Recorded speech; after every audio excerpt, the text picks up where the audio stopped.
সংযুক্ত আরব আমিরাতের golden visa পেতে বড় ধরনের বিনিয়োগের প্রয়োজন হতো। তবে এখন ভারতীয় এবং বাংলাদেশিদের জন্য চালু হয়েছে একটি নতুন ধরনের গোল্ডেন ভিসা, যেটি মূলত মনোনয়ন ভিত্তিক। ফলে এই ভিসা পেতে আর ব্যবসা বা সম্পত্তিতে বিশাল বিনিয়োগের প্রয়োজন হবে না।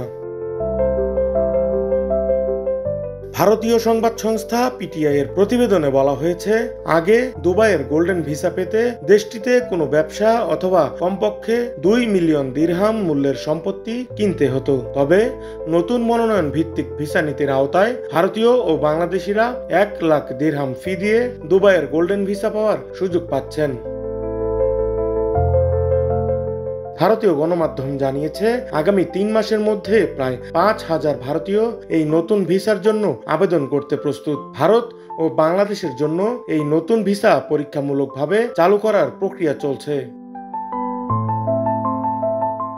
এই নতুন ভিসাকে ভারতীয় ও বাংলাদেশিদের জন্য একটি সুবর্ণ সুযোগ বলে অভিহিত করেছেন সংশ্লিষ্টরা। ভারত ও বাংলাদেশের জন্য এই পাইলট প্রকল্প সফলভাবে শেষ হওয়ার পর সংযুক্ত আরব আমিরাতের অন্যান্য সিপিএ আওতাভুক্ত দেশগুলোতেও এই নতুন ভিসা চালু করা হবে।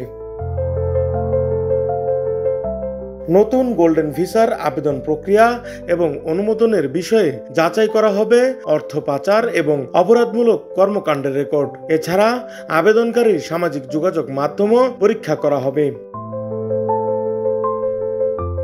জানা গেছে, নতুন ভিসার অন্যতম বড় সুবিধা হলো এটি সম্পত্তি ভিত্তিক গোল্ডেন ভিসা থেকে আলাদা।